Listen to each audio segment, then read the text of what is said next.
Dumagsa nga guys ngayong hapon ang mga ganitong klase ng isda sa lugar namin. Talaga guys sunod-sunod yung mga dumadawi sa mga pangawil namin at napakarami naming nahuli. Kaya nga guys kinilaw namin yan at ginawa naman naming torta yung iba. At dito na nga lang pala guys kami nagluto niyan sa may taas ng bahay ni Tarzan. At syempre guys dito na rin kami naghapunan. So what's up mga kanapadaan lang. So ngayong araw nga guys maaga na naman tayo ditong tinanghali na nagising.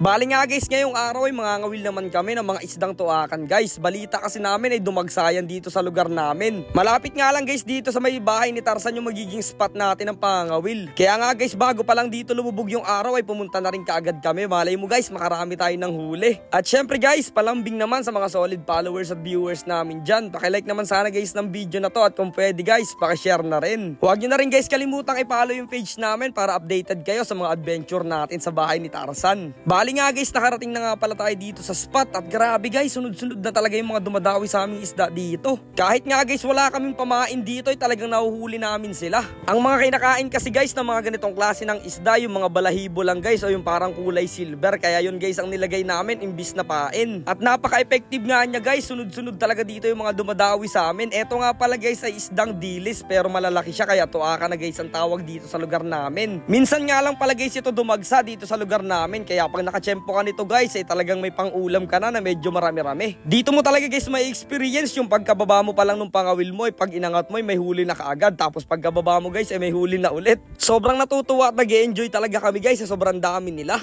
Guys ayan na sunod-sunod yung mga tuakan guys ayan nakuha lang natin laglag ulit. Ayan guys tignan mo ha. Angat ulit tayo guys. Tuakan na naman. Bagsak ulit tayo. Pain-pain. Wala na pain-pain ito. Dalawa na. Nagadawi na. Yun o. Guys. Ang dami dalawa. Tadada. Ay liparan na rin dalawa ulit Pepeng. Guys grabe yung biyaya ni Lord ngayong araw dito sa lugar namin Sumunod-sunod talaga. Kahit walang pamain. Tingnan naman guys Dalawa kada baba ko. Grabe yun Grabe nga guys yung tawanan namin dito dahil parang nananaginip lang talaga kami sa mga nangyayari dito sa pangawil namin ng mga isdang tuakan. Napakarami talaga nila dito. Eto nga pala guys yung isda na napakasarap gawing kinilaw kaya kikilawin guys natin mamaya yan. Pero pwede rin naman guys gawin nating torta to. Lalagyan natin ng arena tsaka mga itlog. Ay grabe guys napakasarap nun. Sobrang saglit nga lang pala guys namin nangawil dyan. Kung mapapansin nyo ay bumaba na rin nga pala yung araw. At eto na nga pala guys yung mga nahuli ko. Grabe sa akin lang guys nahuli yan. Sobrang dami tapos sa mga kasamahan natin napakarami rin. Kaya mamaya guys makikita nyo kung gaano karami mga nahuli namin mga isdang tuakan ngayong araw. Kaya ayun guys tara uuwi na muna tayo dun sa may bahay ni Tarzan. Sakto naman guys palubog na rin dito yung araw at napakaganda dito ng sunset kaya uuwi na tayo. Kaya nga dyan guys dali-dali nating pinaandar yung bangka nating si Nemo at grabe guys napakabilis pa rin talaga nitong bangka natin na to. Sakto naman guys na medyo magdidilim na magkakape muna kami tapos magpapasiga na kami ng apoy para may pantaboy din guys kami sa lamok doon sa may bahay ni Tarzan sa taas. At ganito nga pala guys ang view dito sa may bahay ni Tarzan paghapon. Napakaganda nga guys niyan at nakaka-relax din talagang magtambay dyan habang nagkakape. Sa mga gusto nga pala guys magpa-shoutout dyan mag-comment lang kayo sa video na to at isa-shoutout namin kayo guys. Paki-comment na rin guys kung mga taga saan kayo. At eto na nga guys yung mga nahuli namin grabe talaga nakajack pa talaga guys kami ngayong araw. Minsan nga lang guys dumagsa yung mga ganitong klase ng isda sa lugar namin kaya sinulit na talaga naming makahuli nito. Kaya lilinisan lang guys natin to tapos yung kalahati guys totortahin natin at yung iba naman ay gagawin natin guys na napakasarap na kinilaw. Bali ganito nga lang pala guys yung gagawin natin. Aalsin natin yung pinakang ulo tsaka yung bandang tinig niya sa may gitna ng katawan niya.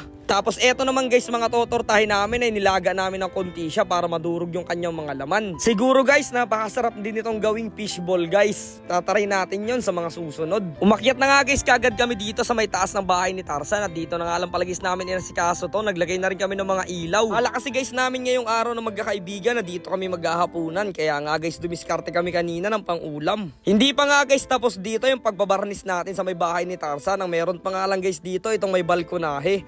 Babarnifsan pa guys namin sa isang araw itong loob ng mga upuan para mas maganda talaga. Pero ganun pa man guys, mapapansin mo na talaga dito yung napakagandang style, lalong lalo na pag may ilaw itong bahay ni Tarzan. Talagang native na native talaga yung dating dito. At eto na nga pala guys yung mga gagawin natin sa mga nahuli nating isda kanina. Gagawin nga pala nating torta yan, kaya nilagyan namin ng sibuyas, bawang, tapos 2 itlog at harina. At doon naman guys sa mga kikilawin natin ay nagyat nga pala kami dito ng sibuyas, bawang, tsaka aluya. Hiniliwalay na rin guys namin yung tinik at ulo ng mga isdang dilis. Syempre tulong-tulong na guys kami sa pagpe-prepare dito, medyo nakakagutom na rin talaga.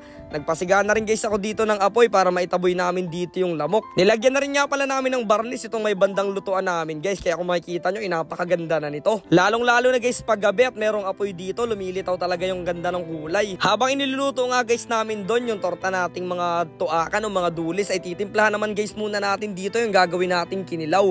Lalagay lang natin dito yung sibuyas, bawang, paminta, konting bitchin, asukal, tsaka suka guys na magpapasarap dito. Tapos hahaluin lang guys natin ng kunti yan at pwede na ipang ulam mamaya. Mukhang nagugutom na guys itong mga tropa natin dahil 4 na silang nagluluto dito. Natin. So panahon na guys para tikman natin Tikman natin. Sarap. Food trip. Ayos. At etong isang tropa natin guys, nandito sa may taas, nag-aabang siya, nagpapanggap siya guys na ibon para hindi siya mahalata. Medyo mapagod rin kasi guys yung ginawa namin kanina, talaga namang nakakagutom pag nasa ganitong klase ng lugar, kaya binibilisan na talaga naming maluto. Grabe naman guys yung torta namin dyan, parang naging patty siya ng burger. Siguro guys masarap din tong ipalaman sa tinapay. Habang nagluluto kami dyan guys ay tamang kwentuhan at nagkakapilang kami dyan sa may taas ng bahay ni Tarzan. Yung iba naman guys ay tamang tambay rin lang doon sa may balkonahe. Napakapayapa nga guys ng gabi dito, talagang napakasarap mag-relax. Wala ka guys ibang maririnig dito kung hindi yung mga dahon lang at yung konting lamok. Yung mga ganitong trip guys at mga vibes ang talagang hindi nyo malilimutan ng mga tropa mo. Lalong lalo na guys pag umidad na kayo at nagkameron na kayo ng mga sariling pamilya. Kaya kung meron kayo guys mga tropa ay talagang enjoyin nyo na yung bawat oras, segundo, kasi guys hindi naman lagi na magkakasama kayo. At eto na nga pala guys ang iniintay nating lahat. Chichibog na tayo nitong mga ginawa natin. Kinilaw guys na isdang tuakan tapos torta, napakasarap. Pero syempre guys magdadasal muna tayo dyan at magpapasalamat sa mga blessing na natanggap natin. Kaya tara na, sabasama tayong maghapunan dito sa may bahay ni Tarzan. Kain na tayo guys. Habang kumakain kami guys ay gusto ko lang magpasalamat sa mga solid followers, viewers namin dyan na palaging nanonood sa mga vlog namin. Sana po palagi nyo kami suportahan at patuloy kaming gagawa ng mga adventure at masasarap na food trip. Kaya hanggang dito na lang muna ulit guys.